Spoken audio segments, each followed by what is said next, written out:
Neemias 12, 27. E na dedicação dos muros de Jerusalém buscaram os levitas de todos os seus lugares, para trazê-los a fim de fazerem a dedicação com alegria, com louvores e com canto, saltérios, símbolos e com harpas. E assim ajuntaram os filhos dos cantores, toda a campina dos arredores de Jerusalém, como das aldeias de Netofati, como também da casa de Gilgal, e dos campos de Gebá, e Asmavete, nomes bons para você colocar no seu filho aí, ó. Porque os cantores edificaram para si aldeias nos arredores de Jerusalém, e purificaram-se os sacerdotes e os levitas, e logo purificaram o povo, as portas e o muro. Então fiz subir os príncipes de Judá sobre o muro, e ordenei 2 grandes coros em procissão, um à mão direita sobre o muro, do lado da porta do monturo, para que você e eu possamos nos sintonizar em cima do versículo que lemos, porque às vezes quando um pregador ele vai ler um versículo, e isso é de praxe, e se talvez um pregador não lesse um versículo no início da sua mensagem, você e eu talvez acharíamos estranho. Como é que esse cara vai começar a falar algo da Bíblia e não ler um texto base da Bíblia, para que ele possa ali discorrer o que ele tem para falar em cima daquele versículo? Então é de praxe, é tradicional, é cultural nosso. Todo aquele que sobe aqui ou em qualquer outro lugar, antes de começar a sua explanação, ele vai ler um versículo bíblico. Só que esse versículo bíblico, às vezes ele está isolado até o período da explanação. Então, para você e eu nos situarmos, o livro de Neemias, ele entra na categoria de livros históricos, está contando a história de um determinado povo, não é o povo brasileiro, é o povo judeu, e este período em que Neemias escreve um fato histórico, é o fato onde Neemias está reconstruindo os muros, reconstruindo as portas, e trazendo o povo de volta, especificamente nestes versículos que nós lemos. O povo está retornando e alguns já estavam lá, alguns já fixaram a moradia neste período novo, nessa etapa nova. Então nós vamos ver júbilo, nós vamos ver alegria, nós vamos ver louvor, nós vamos ver adoração. O povo está cantando,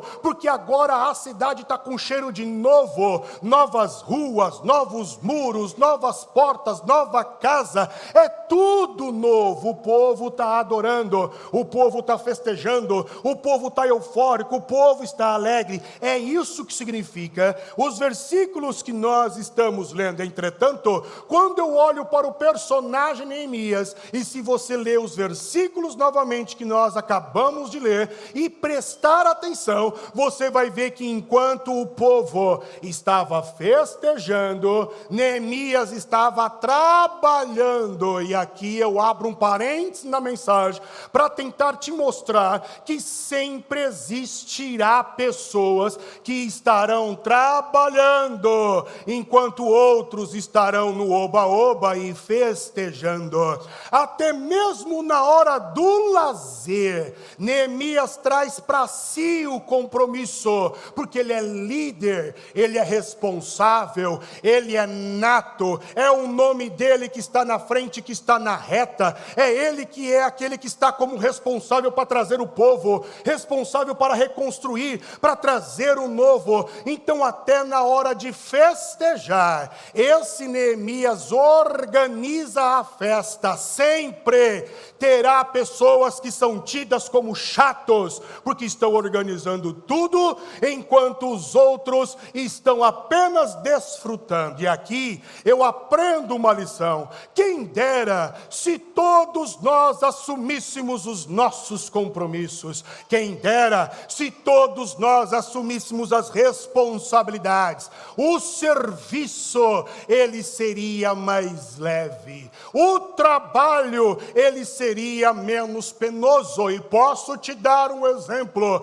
se todo mundo na tua casa colocasse a roupa íntima no cesto, não deixasse pendurada, não deixasse tênis guardado, não deixasse meia largada, rasgada, roupa que você não sabe se está limpa ou suja. Se todo mundo pegasse os pratos, lavasse o seu, colocasse na máquina ou não, empilhasse direitinho, o serviço seria mais rápido, o trabalho seria ameno, porque cada um está fazendo uma parte do todo, trazendo para si, menos que em menor intensidade, uma parte do todo. Então, primeiro princípio que eu aprendo: sempre terá alguém trabalhando para que outro possa desfrutar. Mas o momento é de gratitude, o momento é de gratidão. E por que eles estão agradecendo? O povo de Israel está agradecendo, louvando, o momento de gratitude, porque Deus os trouxe de volta da casa da servidão,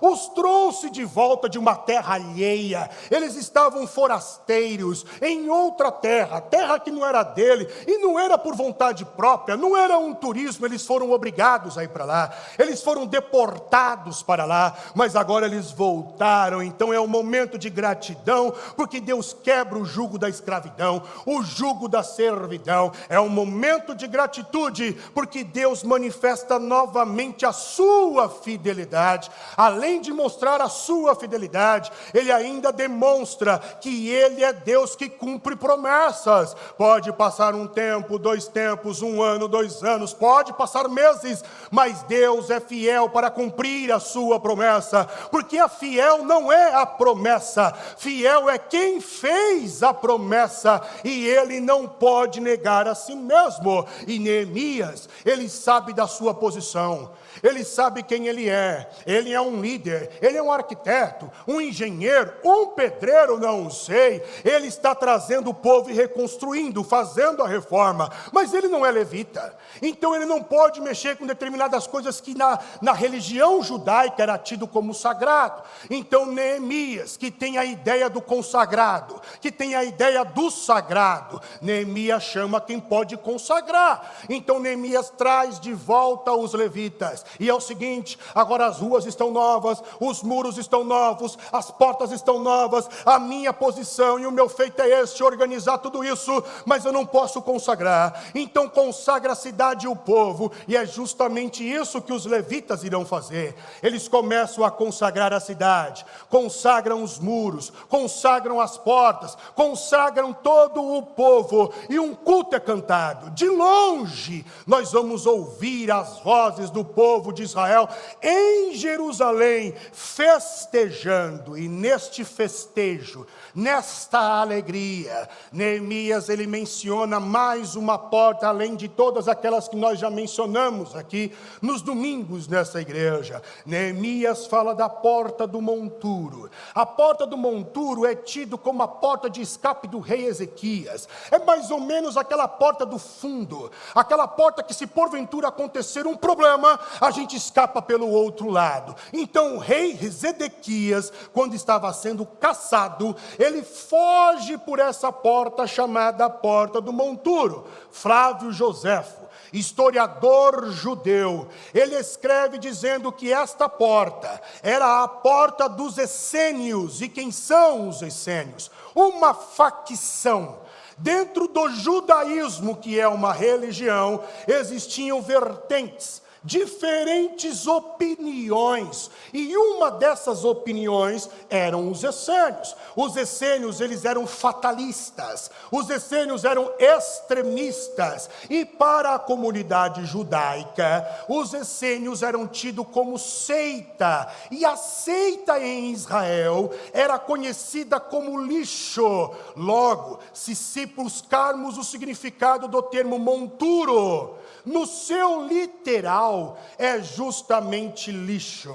Por que então a porta do monturo recebeu o nome por Flávio Joséfo de essênios? Porque a porta que dava acesso ao lixo representa também uma seita chamada essênios, lixo. Essa porta significa literalmente lixo, e ela dá acesso ao lixão de Israel. Jerusalém está num morro, aí tem um vale, do outro lado um outro morro. Neste vale era onde se depositava o lixo da cidade. Além do lixo, todo o esgoto da cidade, incluindo de fezes, caía neste vale. Logo era o lixão de Israel. E para não feder de tempos em tempos, Israel incinerava aquele vale para acabar com aquele lixo. Monturo ainda dá a ideia de lugar de esterqueira.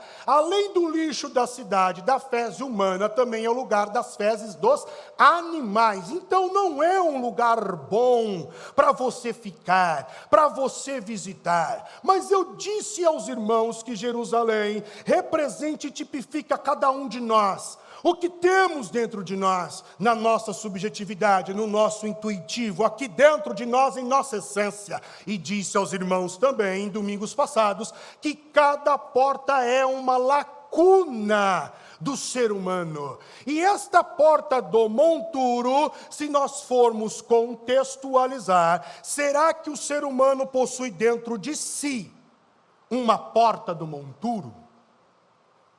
Em outras palavras, será que cada um de nós possui dentro de si um lugar de armazenamento de lixo, de depósito de lixo? Um lugar onde você e eu guardamos aquilo que não presta, que não era para guardar, e por esse motivo fica fédido, e você e eu nos tornamos tóxicos. Se a resposta, segundo o teu conhecimento e análise do que eu estou falando, é sim, a grande pergunta então é: onde? Onde fica esta porta do monturo que dá acesso a esse depósito, a este nosso lixo?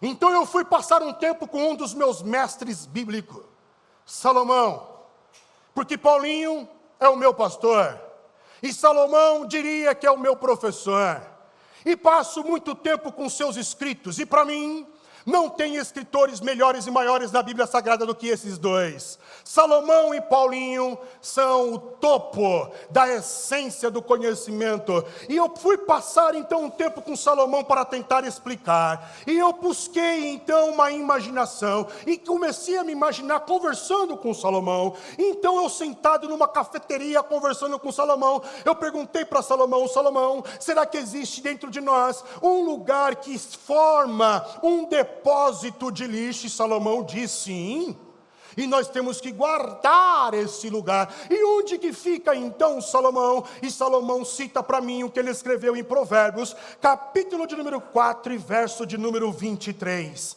Sobre tudo o que se deve guardar, guarda o teu coração, porque dele procedem as fontes da vida. E eu poderia acrescentar: a morte também. Então ali quando Salomão me fala sobre o coração, e claro que existe uma diferença de época, de séculos entre nós, uma diferença de conhecimento científico entre nós. Então Salomão, ele fala sobre o coração, e nos antigos, e até mesmo dentro da cultura judaica, o coração era a sede das emoções, a sede da razão, a sede do sentimento, a sede de tudo que o homem é. Se existe um centro no ser humano que coordena todo o ser humano, segundo a sabedoria antiga, coração. Mas como nós sabemos, já estudamos, sabemos que o coração é um músculo, ele bombeia sangue, ele não é sede de nada. A sede de todas as coisas seria o cérebro. Mas a ideia de Salomão é a seguinte: Rodrigo, presta atenção, existe aí uma torre de vigia dentro do ser humano, existe uma torre de comando, uma central de administração que rege todo o ser humano. Essa central de administrativa, essa torre de vigia que comanda todo o ser humano, ela deve ser guardada, muito bem protegida, porque se você não guardar essa torre de vigia, essa sede administrativa, você pode fazer dela um monturo, você pode fazer dela um lixo, e aí Aí então eu perguntei para Salomão: meu amigo, já que estamos conversando e o café está caro e eu paguei o café para você, então eu vou pedir, por favor, para Salomão, vamos conversar mais um pouco, porque eu estou tomando café como quem toma cerveja, tem que durar, é devagar, é golinho após golinho, deixa esfriar, não tem problema. Mas me fala aí, Salomão, você poderia citar talvez lixos que nós guardamos no coração? Aí Salomão então ele vai citar Provérbios capítulo 4, verso de número 24, e ele diz: desvia de ti a falsidade da boca, falsidade, e afasta de ti a perversidade dos lábios.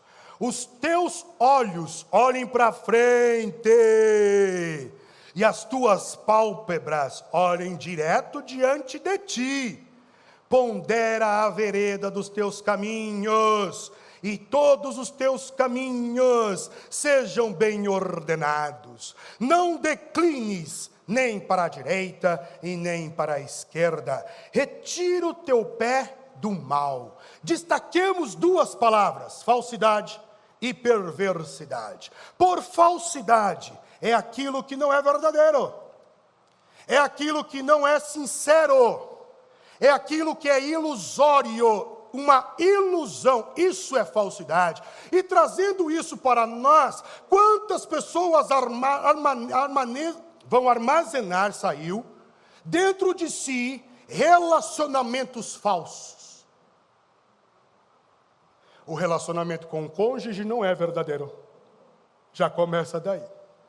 E se o relacionamento com o cônjuge não é verdadeiro, você acha que essa pessoa, ela vai ter um relacionamento verdadeiro com outra pessoa, sendo que ela dorme com aquela pessoa todos os dias, levanta, acorda, come, viaja, sai? Você acha que se não tem um relacionamento verdadeiro com o cônjuge, terá com outra pessoa?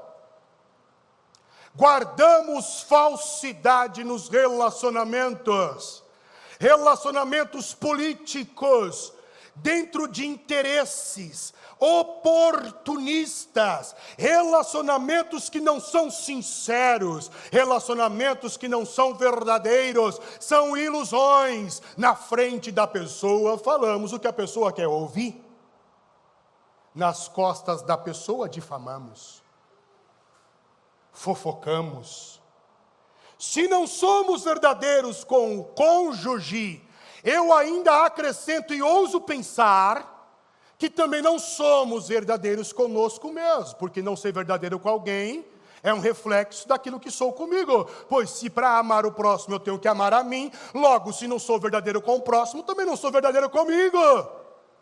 E sou um falso comigo, eu me auto-saboto. E quando é que eu começo a viver a autossabotagem? Quando é que eu começo a viver então a falsidade comigo mesmo? Primeiro, eu começo a viver a autossabotagem quando eu começo a comparar a minha vida com a do outro, desejando a vida do outro, achando que a minha é sem graça, achando que a minha não tem cor. Quando eu começo a ansiar o que o outro tem, quando eu começo a desejar o que o outro deseja, tem, quando eu começo a desejar o que o outro é e eu não sou, o que ele faz e eu não faço, e aí então eu anulo a minha vida para ser uma cópia mal tirada do outro. Falsidade consigo, autossabotagem, anular a vida. E as redes sociais estão aí para contribuir com isso. Se não tivermos maturidade, ela está aí para deixar você neurótico. Porque agora você vai fazer de tudo para alcançar o mesmo destino, o mesmo patamar, a mesma roupa e viver como o outro. E aí você deixa de viver para si e passa a viver segundo a ótica do outro. Então, rede social, você tem que tomar muito cuidado. Quando é que eu me auto-saboto? Eu me auto-saboto quando eu acredito na mentira da impotência, que eu sou um impotente, que eu sou um fracassado, que eu não tenho condição, que eu sou um burro, que eu só faço as coisas erradas. Apesar de ouvir isso, inclusive de gente que nos ama, eu passo a acreditar. Eu passo a acreditar naquilo, e já que eu sou um burro, e já que eu sou incompetente, e já que eu sou um zero à esquerda, e já que eu não consigo mesmo, então eu não vou fazer nada mesmo. E para que eu vou fazer? Se dá errado, e para que eu vou falar? Se ninguém ouve, para que eu vou estar? Se ninguém nota. Eu começo a acreditar na mentira da impotência, sendo que a Bíblia, ela me diz totalmente o contrário. Jovens, vocês são fortes porque já venceram o maligno. Diga ao fraco, eu sou forte. Vós sois filhos amados, santos, lavados, remidos, perdoado. Eu sou tudo aquilo que a Bíblia diz que eu sou, mas eu prefiro acreditar na impotência. É mais fácil. Ou talvez melhor. Eu faço da mentira uma verdade, e a verdade torna-se efetiva na minha vida. Essa suposta verdade torna-se efetiva na minha vida. Quando é que eu me auto-saboto? Quando eu acho que o outro está pensando muito em mim. Pronto. Aí eu faltei no culto, o que o pastor Rodrigo vai pensar? Nem percebi, irmão. Que tu veio ou não veio, desculpa, mas às vezes eu não vou perceber. Perdão. Aí começa então a conjecturar pensamentos só porque o outro teve um olhar um pouco meio estranho, ou você já veio predisposto a acreditar só porque você talvez deu uma mancadinha aí, faltou, não fez, não cumpriu, sei lá. Aí você vem predisposto com pensamentos pré-estabelecidos, e quando aquele olhou de um jeito, é isso aí mesmo, tá vendo? Tá vendo? Você está vendo? Eu falei para você, fulano tem inveja. Eu falei para você, não te disse que fulano está meio assim comigo? Eu te falei. E o fulano está nem pensando em tu, nem te viu na fila do pão. Nem lembra de você às vezes. Mas a gente passa a viver no pensamento dos outros. O que será que vão falar? Só porque eu gaguejei em cima do palco, não saiu o armazenamento. Agora o pastor Rodrigo tropeçou, olha só, ele tropeçou na palavra, olha, aí eu vou viver em prol do que você pensa. Não vou pregar mais. Falhei, errei. Autossabotagem. Falsidade consigo mesmo. Quando é que nós nos sabotamos e vemos uma falsidade que fica estocada? Quando é? Quando nós temos uma culpa eterna, carregamos aquilo, achamos que não temos mais oportunidade, ou que não lhes é dado o direito da oportunidade, sendo que o perdão do Cristo é dado a todos. Estamos na época da graça. Tem perdão para você, é o que nós celebramos hoje. Mas tem gente que carrega a culpa e não consegue se livrar. O apóstolo escreveu, Pedro, lançai sobre ele toda a vossa ansiedade, lança a culpa, lança a dor, lança a tristeza, e quando você lança é como se estivesse pegando, por exemplo, o saco de alguma coisa e jogasse para outra pessoa, e aí você vai pegar outro saco e jogar. O que você jogou, jogou. Esquece, se você jogou nas mãos do Pai, esquece, Ele não é menino. Entenda isso, Deus não é criança, Deus não está brincando de ser Deus.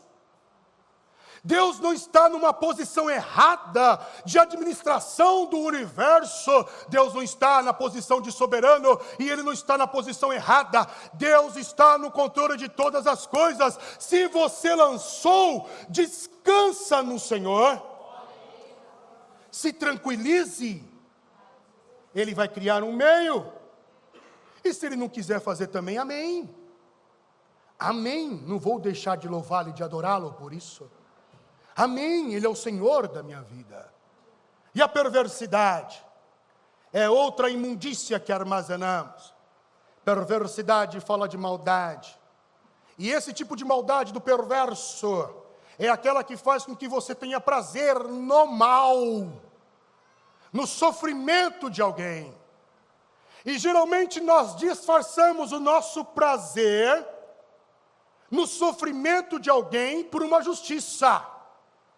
Então, uma pessoa de índole duvidosa, que viveu no mundo do crime, fez tantas coisas, e aí você vê na televisão, tal pessoa padeceu isso, aí a gente fala, bem feito, é isso mesmo, tem que levar mesmo, porque é uma pessoa ruim.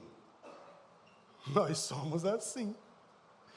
Disfarçamos o nosso desejo de sofrimento, o prazer que sentimos, pela justiça, tipo, ele está pagando pelo que deve, mas não sou eu que devo fazer isso. Eu não sou juiz. O juiz de toda a terra é Deus. Ele sabe lidar, Ele sabe pagar, Ele sabe retribuir. Ele sabe.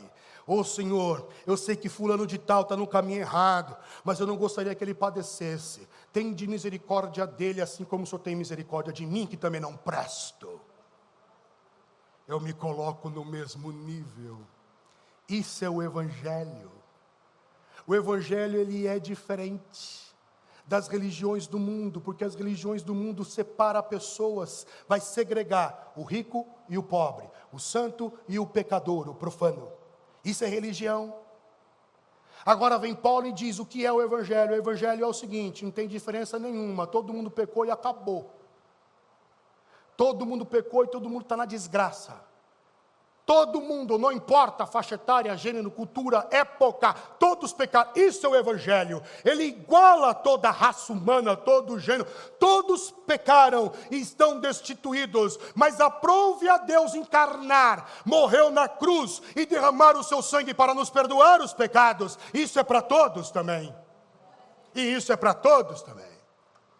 Agora suponhamos que essa minha conversa era lá no céu. E eu estou conversando lá na cafeteria da Rua Santíssima Trindade, cruzamento com a Rua dos Cristais. E eu estou lá na cafeteria do Arcanjo. Você pode chamar qualquer um aí, Miguel, porque tudo que tem El a gente acha que é nome de anjo. E eu estou lá conversando com Salomão até que Jesus aparece, porque ele vê Salomão sentado, né? E eu acho que uma mesa onde está Salomão vale a pena sentar. E aí então Jesus chega. E eu olho, divino, o senhor estava por aqui, eu passei do outro lado ali na praça, do chafariz cristalino, e eu resolvi sentar com vocês para conversar, estou vendo que vocês estão trocando uma ideia, eu queria saber sobre o que é, divino, senta aí, eu levanto, puxa a cadeira, senta aí, divino. Aí eu chego no anjo e falo, traz um aqui para o divino, eu estou tomando um café brasileiro, Salomão está tomando um café americano gelado, e aí eu pergunto para o divino, e tu quer beber o quê? Eu falo, não, eu vou do café colombiano, fechou. Aí eu peço para o anjo, traz um colombiano para o divino. Aí Jesus está tomando também, a gente está conversando, e aí ele pergunta, o que vocês estão falando? Aí eu falo, nós começamos a falar sobre as portas de Jerusalém, os muros de Jerusalém, as portas serem um sinônimo das lacunas que temos dentro do nosso interior. E aí chegamos na porta do monturo, e Salomão falou que nós temos essa porta dentro de nós, e que seria o coração.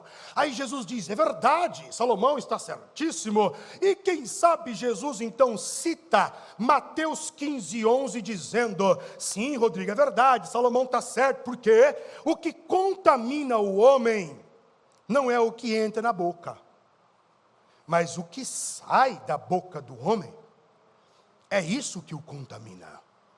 E aí antes mesmo que eu pudesse falar, Jesus continua no verso de número 18, citando o verso de número 18, e Jesus diz assim, porque o que sai da boca do homem, procede do coração, da torre de vigia, da sede administrativa. E quais são esses lixos? Os maus pensamentos, as mortes, os adultérios, fornicações, frutos, falsos testemunhos, blasfêmias. Poderíamos acrescentar traição, xingamento.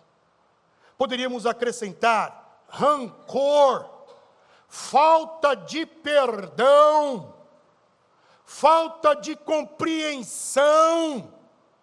Tudo isso é lixo e tudo isso fede. É como se Jesus dissesse assim, Rodrigo, todos nós carregamos isso dentro de nós, vamos estocando, deixando armazenado, e vira e mexe nos gatilhos psicológicos da nossa existência. Esses lixos vão emergindo, a churume, há um odor, um cheiro mau, você não fechou a porta do monturo, esse lixo começa a te contaminar, torna-se viral, porque você vai esboçar, toda a conversa reunida na família, sentada na mesa, vai esboçar o lixo de dentro de si, vai trazer à memória o passado, e aí todo mundo vai começar a ficar na defensiva, vai contra-atacar, você que está tóxico, você começa agora a colocar a toxina nos outros e o ambiente passa a ficar pesado. Nem sempre a nossa culpa é com o diabo, mas você é um diabo de si mesmo. Você é um Satanás de si mesmo. E quando eu falo Satanás, eu falo adversário, por a palavra Satanás significa adversário. E às vezes você é inimigo de si mesmo. E aí depois que Jesus me explica isso, sentado na cafeteria, e claro que eu vou tomar um gole do café para fazer uma pausa, remoendo e pensando, eu quebro o silêncio e falo com o divino. Mas divino, me diz uma coisa aí. Israel não incinerava o lixo? Ah, sim, Israel incinerava, é verdade. Como é que eu faço para incinerar esse lixo dentro de mim? Aí nisso, eu não percebi, porque eu estava ali frisado, fixo, preso. A sabedoria do Salomão, porque na mesa está Salomão, está o Cristo e está o Rodriguinho. Aí alguém atrás de mim, que eu não percebi chegar, fala. Ah, eu sei a resposta para essa pergunta. E quando eu olho, é Paulinho. Faltou, para ficar completo, faltava o Paulinho. Aí Paulinho agora, eu olho pelo Paulinho, sento aqui, aí eu puxo outra cadeira, sento aí, eu peço para o arcanjo, me traz mais um café aí agora para o Paulinho. Aí vai, qual que vai ser dessa vez? Eu falei, agora traz o da Arábia. É Paulinho. Aí então o Paulinho, ele vai dizer, ó, não sei se você já leu, Rodrigo, o que eu escrevi na carta aos Filipenses, capítulo de número 3, verso de número 13, eu falei assim, você está brincando com a minha cara, irmão? Eu não li as tuas cartas, Paulo. É o que eu mais leio na Bíblia. Eu até sei o que está escrito em Filipenses capítulo 3, verso de número 3. Você escreveu assim, irmãos, quanto a mim, não julgo que haja alcançado, mas uma coisa faço, e é que, esquecendo-me das coisas que para trás ficam e avançando para as que estão diante de mim. Aí eu falo para Paulo assim, ok, Paulinho, eu conheço as tuas cartas, é o que eu mais leio. Mas fala aí para mim. Você é meio enigmático, né? Como escreveu Pedro, às vezes de difícil interpretação. O que isso significa? Aí Paulinho responde, Rodrigo, fechar a porta do monturo, incinerar esse lixo é um exercício de fé. Porque eu tenho duas opções. Ficar parado diante da porta do monturo, do lixo, do rancor, da falta de perdão, da perversidade, da falsidade, da maldade, tudo aquilo que nós já falamos, eu posso ficar parado ali sentindo aquele cheiro e contaminar todo o ambiente para onde eu vou, ou eu simplesmente posso virar o meu rosto para o outro lado, e o outro lado da cidade de Jerusalém, o lado oposto, a porta do monturo, tem ali 3 cruzes, e uma das cruzes está no meio, e ali está o Jesus Cristo, Senhor, Deus eterno, Emmanuel, Deus conosco, Ele aspergiu o seu sangue, e quando o sangue dele foi aspergido, eu me tornei uma nova criatura. Ou eu posso ser lixo, ou eu posso caminhar em direção à nova criatura. A pergunta é, que igreja você quer ser? A igreja que armazena o lixo, recordações do passado. Ai, pastor, porque eu fui tão machucado. E quem não foi, irmão? No ambiente da relação, nós somos machucados sem querer ou por querer. Nós somos decepcionados. Quem não é machucado dentro da igreja? A igreja sim é um ambiente que machuca, mas também edifica, também cura. Também restaura. Pela comunhão, mas onde eu vou ficar parado? Na porta do monturo, do rancor, porque me traíram, porque pisaram no meu pé, porque não me olharam, ou eu vou olhar para a cruz, e ali encontrar a esperança do perdão, e de ser uma nova pessoa. Deixa eu te dizer uma coisa, irmão, quem não muda é cachorro. Cachorro não muda. ele vai nascer do teu lado e vai continuar sendo do mesmo jeito, andando com as 4 patas, fazendo cocô onde não deve, xixi onde não deve, coçando, e você fala, para de se coçar, para de subir no sofá, para de morder. Não adianta, mas a gente fala. Cachorro não muda, ser humano muda. Ser humano pode mudar porque temos Jesus Cristo. Então, que igreja você vai querer ser? A estática na porta do monturo ou aquela que vive o novo de Deus? É por isso que eu oro.